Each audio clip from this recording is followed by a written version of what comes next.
Ah, Sou eu. então vai. Precisa de fazer com a boca. Ó, caiu. Isso. Então se a folha dobrar para baixo, a gente conserta ela antes de puxar. Isso. E aí a gente... Isso. Olá pessoal, bem-vindos a mais um vídeo. Meu nome é Magnus, para quem não me conhece, eu sou professor de filosofia e atleta. E estou aqui com o Camilo, que é fisiologista e também ex-atleta de performance. Hoje nós vamos falar, vocês viram aí, das drogas no esporte. Recentemente aconteceu um caso muito polêmico em São Paulo, que foi o Rachão do Milão, onde muitos atletas que já foram pegos no doping estavam lá, uma prova uma prova ilegal, sem chancela. Polêmica pra caramba. E aí isso causou essa vontade nossa de falar. E para quem não sabe, o Camilo, ele é especialista em drogas. Ele vai falar que especialidade é essa. Não sou especialista em drogas. Eu sou oficial de controle de dopagem, então eu trabalho no controle do doping, né? E eu sou fisiologista, então eu também gosto de estudar para que servem as substâncias, inclusive as drogas, né? É uma curiosidade. Massa. E, então, gente, vocês viram que a gente passou algumas folhas, são acho que popularmente o pessoal mais fala, né? Que é PO, GH. E aí eu conversei com o Camilo, a gente viu que o assunto era muito gigante, então a gente tinha que especificar um tema da nossa fala. E a gente especificou, como vocês estão vendo aí no fundo, o ciclismo de longa duração. Lembrando que pode ser tanto mountain bike, velódromo de longa duração. Então é a longa duração no ciclismo, né? Provas longas que nós vamos falar. Mountain bike, road bike, velódromo, todos os tipos de longa duração. Perfeito. Então, gente, vamos direto ao assunto. Camilo, fala pra gente, por exemplo, assim, tomar ou não tomar? Que tipo de benefício ou malefício, ou o que realmente acontece em quem toma o doping? O cara vira um Hulk, ele toma e daqui a um mês. Como é que funciona isso? Como é que você pensa isso? Bom, vamos de trás para frente. Não tomar. Não tomar. Não tomar. Essa é a opinião do Camilo. Tá, mas isso é suspeito que ele é agente de controle de doping. Agora eu que sou do filósofo aqui da parada, eu vou fazer a pergunta mais simples possível. Por que não tomar, Camilo? O que alguém quer quando toma? Não é isso? Um resultado. Exatamente. Ele quer melhorar, né? Independente se vai fazer mal ou não. Ele viu na televisão, ele escuta todo mundo falar que todos os atletas tomam, então ele já parte do princípio, para ele se igualar, ele tem que tomar. Senão não adianta treinar. Não é isso? Pode ser que seja verdade, pode ser que seja mentira, né? O que uma droga faz? Né? A intenção de um cara tomar uma EPO na longa distância. O que ele quer? Ele quer melhorar. O que a EPO melhora? A EPO ela melhora o transporte, a captação do oxigênio, o transporte desse oxigênio pelo sangue. E isso ajuda quem tem um sistema que realmente está querendo consumir mais oxigênio do que está ali em oferta no meio sanguíneo, né? Na circulação. Então essa droga melhora essa pessoa que está precisando de uma oferta maior de oxigênio. Porque ela já está no limite de consumo de oxigênio dela. Exatamente. Eu falei essa droga melhora, mas pode ser que essa droga melhore. Ela foi utilizada para melhorar pessoas em quadros anêmicos, quadros em deficiência de transporte de oxigênio, vamos dizer assim. E aí, de um jeito bem controverso, bem discutido, ela vem sendo usada para quem não tem problemas de transporte de oxigênio e quer aumentar esse transporte. Então, um atleta que, teoricamente, possa ter uma vantagem com isso, é um atleta que já treina no auge de todos os sistemas e tecnologias e periodizações de treinamento. Ele tem um sistema super capaz de consumir oxigênio e aí ele acha que precisa de um transporte aumentado, de uma oferta aumentada de oxigênio. Então quer dizer que um ciclista intermediário, um ciclista que é bem dedicado, um amador muito dedicado, ele pode nem ter benefício do EPO. As últimas pesquisas estão mostrando que ninguém tem benefício com EPO. Não é possível. Não só os de elite, como os iniciantes, por exemplo. E aí? Mas vamos voltar à fita. Tá. Um iniciante que não treinou o sistema dele o suficiente para consumir muito oxigênio, ele vai tomar um EPO, ele vai melhorar? Não vai melhorar. É uma opinião minha E se a gente for analisar fisiologicamente, não, ele não vai melhorar. Há grandes chances. A gente tem um não, é uma coisa muito certa, né? E a ciência não é tão certa. Certo. Mas eu posso falar que não. A maior chance é dele não melhorar e quase certeza que ele não vai melhorar. E o ciclista mediano? Por exemplo, um amador, mediano que eu falo assim, um amador top 10 da categoria. Pronto, na modalidade dele. Mesma coisa. Se ele for alguém que não treinou ainda o corpo dele a consumir todo o oxigênio que ele transporta, que tem na circulação dele, ele não vai melhorar. Ele tem uma oferta aumentada de oxigênio, vamos botar em números. Tá. Ele consome 2 litros por hora, vamos dizer assim. Certo. E aí ele tomou eritropoetina, o EPO, e está transportando agora 4 litros por hora. Só que ele continua consumindo só 2. Ele vai jogar fora esses 2 litros, ele tomou à toa. O que aconteceu? Ele só não melhorou. Não, ele pode até piorar, porque o sangue dele vai ficar mais viscoso. O trabalho para se tornar isso fluido, para se circular, né? O coração tem um trabalho aumentado, todo o sistema circulatório tem um trabalho aumentado com o líquido que corre mais lentamente, que ele é mais viscoso. Porque né? o EPO ele produz mais sangue, não é isso? E mais sangue faz mais transporte de oxigênio. O EPO oxigênio. ele produz mais células vermelhas, né? E o volume de água continua o mesmo, então esse sangue fica mais grosso. Vamos dizer assim. Né? E o que pode dar na pessoa de, tipo, gangrena, com coisa ruim? Inicialmente ele tem um sistema que tem que trabalhar para fazer mais força para circular. Ou seja, desgaste. E ele não está consumindo aquela sobra de oxigênio, então ele só tem perda. Tem mais força para o mesmo desempenho. Então ele perde. Né? A médio prazo ou nos sortudos a longo prazo, ele começa a ter pequenos acidentes por essa circulação dificultada. Né? Nos locais de circulação mais apertada, ele começa a ter acidentes vasculares, acidentes de circulação. Que é romper ali a veinha. O famoso AVC, por exemplo, né? Uma pequena trombose, uma grande trombose, falando em risco, né? De pequeno para grande. E aí ele pode ter esses desdobramentos dos problemas todos circulatórios, até um problema de coração e vir a falecer por causa disso. Ô, Camilo, então, isso não tem fim. E essas outras que a gente colocou que o pessoal fala muito, que é o GH e a testosterona. Assim, qual que é o benefício que ela causa ou não e qual que seria o problema de usar essa substância? Testosterona é uma droga super tentadora, né? Ela é famosa nas academias, famosa nos consultórios, famosa em todos os lugares, né? Desde Olimpíadas de quando a gente era criança ou antes disso. Ela melhora a força, ela aumenta a síntese de músculo, né? A síntese proteica, ela ajuda o atleta a formar mais músculos rapidamente, né? Aumenta a massa muscular. Então, e ela aumenta a regeneração desses tecidos, já existem estudos que mostram isso. Então, numa recuperação, não só de um treino extenuante, que poderia gerar uma lesão, ou de uma cirurgia, uma testosterona poderia melhorar essa recuperação. Então, por exemplo, um atleta que treina endurance, ele treina 3 horas por dia, no final de semana ele faz 4, 5 horas. Ele tomando testosterona, ele recupera mais rápido. Esse seria o benefício teoricamente, se tudo estiver correto, né, a testosterona vai ajudar ele a recuperar de uma maneira nítida, a recuperar mais rápido. Né? Mas ele é um ciclista de longa duração. Ele também tem um problema de peso, ele não pode ganhar peso. Então, a curto prazo, quando você melhora a recuperação, né, o nosso recovery da moda aí, e você aumenta a força muscular, e não deu tempo ainda de ganhar um peso excessivo por causa disso, esse atleta melhorou de forma aguda. Ele teve uma melhora grande ali no início, a curto prazo. O que pode acontecer a médio e longo prazo? A testosterona ela proporciona ganhos rápidos, né, de massa muscular. Então, esse atleta facilmente vai ficar pesado. E que vai dificultar ele para subir uma montanha. No médio prazo, pode ser que ele esteja igual a se ele tivesse simplesmente se dedicado de uma maneira melhor aos treinos. E a longo prazo, pode ser que ele esteja pior, porque o peso dele continua aumentando.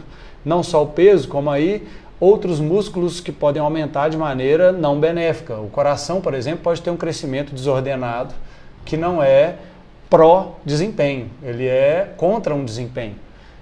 Uma parede do coração pode alargar, pode ficar mais espessa, sendo que a cavidade do coração não cresce. Então, o bombeamento do sangue piora. A gente tem mais músculos para alimentar, com uma capacidade de bombeamento igual. Então, isso piora o desempenho de um ciclista, por exemplo, ou de um atleta, né, de modo geral. Então, tomar pode melhorar. Quando? Talvez no começo. Pode piorar no meio e no final. Tomou de uma maneira muito... tem gente que fala corretamente, isso não existe, mas tomou, deu sorte de tomar uma quantidade que só melhorou a recuperação, não gerou um malefício no coração, uma adaptação física no coração, e não teve um ganho de peso excessivo, só ganho de força e recuperação, ele vai melhorar. Então vou ao médico, ou vou em algum especialista para me dizer o quanto exato eu posso tomar. Gente, não existe alguém que vai te dizer com um exame ou com uma análise qualquer o quanto você vai tomar corretamente. Isso é feito literalmente em experimento e erro. No escuro. Vai tomando, vamos acompanhando, mas essa linha é facilmente ultrapassada. Quer dizer, errando para mais ali, a pessoa pode... Olha, vamos parar porque agora já não está legal. Mas aí ou você já... pode não ficar legal, mas aí o crescimento, o desenvolvimento continua, ele não para exatamente quando você acabou de tomar. Então, ali você já pode ter errado. Então, não existe uma medida correta. Correta, igual uma aspirina, igual um remédio que você toma. Se existisse, eu tomava facilmente. Se só fizesse bem, com certeza eu ia tomar. E o GH, o que ele faz e qual que seria o provável benefício dele? GH, primeira intenção junto com a testosterona, por exemplo, né, no mesmo sentido. O pessoal, geralmente... Melhorar a recuperação. Né? Dizem que é a droga do rejuvenescimento, né? A droga da juventude. Ele melhora a renovação celular. Quando você treina, você perde tecidos, né? Você perde fibras musculares, você rompe, você precisa reconstruir tudo. Então recupera. E o GH, ele melhora a capacidade de reconstrução de tudo. Então ele melhora a recuperação. Ele é um hormônio da construção, do crescimento. Né? Agora eu vou retomar uma pergunta muito importante, que pode parecer óbvia, mas eu quero estar atento dela porque é uma área dentro da filosofia que a gente chama de filosofia moral, ou ciência do comportamento, que é tentar responder o que nós devemos fazer, né? O que é certo ou não fazer. Então a pergunta é, por que não tomar as bombas, as drogas? Sim. Por quê? Acho que em alguns momentos eu falei só coisa ruim, de outras drogas eu falei só coisa boa, né? Como do GH, por exemplo. O GH então só melhora. Não, o GH é uma droga do crescimento, né? Ele vai desenvolver seus tecidos de uma maneira não programada. Seu código genético não programou esse desenvolvimento.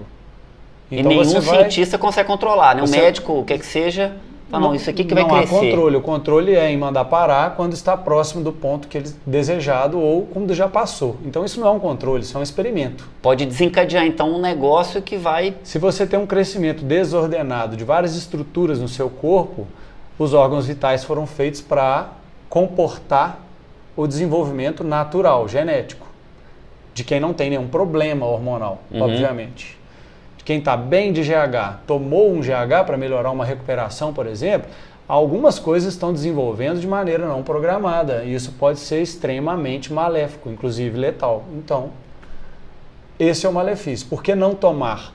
Não existe uma medida. E tanto o GH, quanto a testosterona, quanto a EPO, são substâncias que vão gerar desenvolvimentos que a gente não consegue calcular.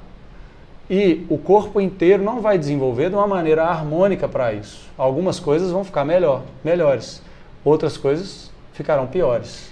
Então um colapso está por vir, a gente só não tem data. Né? No sentido, então, não só fisiológico, mas moral da coisa, é porque, pelo que eu estou entendendo, ele não cumpre o papel do esporte, que seria a promoção da saúde, a promoção da excelência do corpo, da própria capacidade de exercer aquilo que deve ser feito. Eu acho que, assim, se a gente for afirmar alguma coisa, as substâncias, essas três, por exemplo, elas podem, cada uma em algum momento, melhorar o rendimento. Certo. Mas, a longo prazo, numa carreira esportiva longa, há grande chance dela não melhorar ou até piorar ou até causar graves problemas. Então, existem melhoras, mas elas são pontuais. O meio do caminho, se for de sucesso, pode ser que ele também teria um caminho sem a substância para atingir esse mesmo sucesso no meio, a médio prazo. Por exemplo, alimentação, sono, pneu correto, calibragem correta. Periodização do treino correta. Cabeça. No pain, no gain. No pain, more gain. Ou uma combinação dos dois. Uma época que realmente a gente tem que sentir dor. Uma época que a gente não deve sentir dor. Elas combinadas perfeitamente vão fazer um atleta perfeito. Né? Então, esse cara que pensou em tudo e o cara que pensou em tudo e tomou alguma coisa, talvez logo no início, o que tomou alguma coisa, pensando também em tudo, esteja melhor. No meio do caminho pode ser que ele já não esteja melhor. No final pode ser que ele esteja pior. Só que, como você melhorou no começo, se você deu a sorte de melhorar no começo, você está convencido que aquilo ali melhora. Então aquilo ali você vai levar para a vida esportiva. Você não vai parar no meio, se questionar no meio, né? O vício é psicológico, o vício não é físico. E uma coisa interessante que o Camilo estava falando antes da gente começar esse vídeo é como que o fator mental, ou que a gente chama de placebo, que é o quê? Placebo é quando você toma uma substância que não tem efeito nenhum, mas só de você acreditar dá um efeito. Ou o que é muito doido na minha cabeça é o seguinte: você toma uma substância que faz efeito, por exemplo, uma cafeína, tá? E o cara fala, por exemplo, o cientista lá, falou, você vai melhorar seu desempenho porque você está tomando cafeína. E a pessoa melhora. Só que aí o cientista tem um problema, que ele falou, mas será que ele melhorou porque eu falei que ele ia melhorar ou porque é da própria substância? Porque existe isso, né? No campo científico, dentre todas as pesquisas sobre os efeitos das substâncias, desde de um simples maltodextrina, um carboidrato, a uma cafeína ou alguma substância mais estimulante, normalmente na mesma pesquisa há um grupo para controle ou um grupo sobre o efeito placebo dessa substância, o efeito da crença, por exemplo. Efeito da crença. Numa academia, chegam alunos que, na hora que ingressam no treinamento, a capacidade máxima dele, na real, fisicamente, ela é 50% do máximo. Só que ele ainda não conhece os 55%. Então, se eu dei alguma substância para ele, eu falei, olha, com isso você realmente vai conseguir ter uma força aumentada. Ele pode, às vezes, no mesmo dia, ter uma melhora de 10, 20, 30%. Olha que doideira. Isso depende do gap psicológico que esse atleta tem. Isso porque o placebo existe. Os menos crentes em si mesmo vão ter um ganho maior. Os que acreditam mais, né, já exploram mais no próprio corpo, eles vão ter um ganho menor. Porque como eles já têm uma crença, já desenvolvem esse poder por causa disso, eles têm um espaço bem menor para melhorar. Se tiverem ganho, né? Se o uso foi não correto, se o uso foi de sorte, na medida exata que proporcionou ganho. As últimas pesquisas de EPO não proporcionaram ganho. Alguns filmes mostrando o uso de EPO mostraram piora, porque eram atletas de médio rendimento, não eram de alto rendimento. Tomaram, junto com um coquetel de outras drogas, inclusive GH, pioraram. Olha. Estavam melhor sem tomar nada. Então isso afetou a confiança do atleta na prova. Ele tomou alguma coisa, acreditou na substância, deixou de pensar nele e ele caiu o rendimento. Quer dizer, então, gente, o pessoal às vezes acha que, não, vou tomar tal substância, tal pílula e tal, e já vai melhorar. Tipo uma coisa mágica. E não é tão simples assim. O negócio não só muito mais complexo, mas envolve uma questão muito subjetiva, da crença, né, do treinamento e tudo mais. Eu acho que a gente tem que pensar numa mensagem final resumida, que é a turma que está lá em cima, rendendo muito, se todos tomam alguma coisa, eles são uma minoria que deu sorte dessa mistura ou da substância funcionar naquele momento, porque a gente não está analisando o histórico dele inteiro, né? Então ou ele deu sorte de funcionar, ou ele teve um efeito placebo muito grande, um efeito psicológico muito grande. Ou os dois. Ou os dois. Então, é tudo ou. A gente não tem uma certeza e a gente tem certezas que quais são? Provavelmente, males virão. Alguns vão melhorar, outros não. Não sabemos quem. Todos vão ter, provavelmente, um malefício. Todos terão algum malefício, perceptível agora ou não. Talvez daqui a 10 anos, 20 anos, ou nunca, se talvez a pessoa virar um óbito por um motivo qualquer diferente. Que não deu tempo de desenvolver. Exatamente. Acho que não é isso, pessoal. Esse vídeo é para você pensar mais profundamente, acho que com mais cuidado e com mais inteligência, porque infelizmente a gente sabe que existem até profissionais da área de saúde que indicam essas substâncias, tentando fazer uma coisa mais um eufemismo, tipo, não, é uma reposição hormonal, é tal, você está precisando. Ou para estética ou para o rendimento. Ou para o rendimento. Então, assim, vocês estão vendo os perigos, né? E também a questão ética, né? Não só o perigo fisiológico, pessoal, mas a questão moral, né? De comportamento, que é uma espécie de roubo, é uma espécie de falcatrua e desonestidade com os outros concorrentes que não estão tomando a substância. E consigo mesmo, que é uma construção de uma pessoa que cada vez menos confia em si mesmo. Né? E o esporte, o que ele conquista a gente no primeiro passo é um ganho da autoconfiança, né? Uma melhora da autoconfiança, das coisas que mais trazem a gente para a modalidade. Então, tem que pensar nisso tudo. Os prejuízos existem, são fáceis da gente enumerar, né? E os ganhos talvez existam, são difíceis da gente colocar. Perfeito, eu acho que é isso então. Valeu, cara. Beleza. Bom demais. É isso aí. Deixa eu dar uma pausa aqui.